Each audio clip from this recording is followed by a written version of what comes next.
সব মেয়েরা ছেলেদের দুঃখ বুঝে না, অনেক ক্ষেত্রে অনেক মেয়েরা দুঃখ বুঝে না। আমার সারাদিনের কামাই কিভাবে হয় সেটা আমি বুঝতে পারি, যে আমার মাথার ঘাম পায়ে পড়লে আমি টাকাটা ইনকাম করতেছি।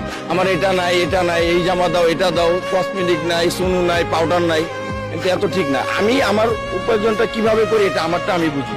খারাপ লাগে ভাইয়া, অনেক খারাপ লাগে। কেন লাগে, আমি একটা জিনিস শখ করে ওনার জন্য নিয়ে গেলাম, যেমন আমার ওয়াইফের জন্য আমি একটা ড্রেস নিয়ে গেলাম, যেটা তোমার জন্য আনলাম। এখন যদি উনি বলে যে এটা ভাল লাগে না, এটা সেটা, আমি মার্কেটে যাব দেখবো, এটা অনেক ক্ষেত্রে অনেক খারাপ লাগে। কিন্তু আমি শখ করে এটা কিনছি, ওর কাছে খারাপ লাগলো, বলবে যে না এটা তুমি আমার জন্য আনছো, আমি আলহামদুলিল্লাহ, আমি অনেক খুশি যে তুমি আমার জন্য একটা ড্রেস নিয়ে এসেছো কিংবা একটা জামা নিয়ে এসেছো আমার জন্য, আমি অনেক খুশি। এখন আমরা ইনকাম করে দেখি তো মেয়েরা খরচ করে, তাই না? আমরা ইনকাম যদি না করতাম তাহলে তো আর মেয়েরা খরচ করতে পারতো না।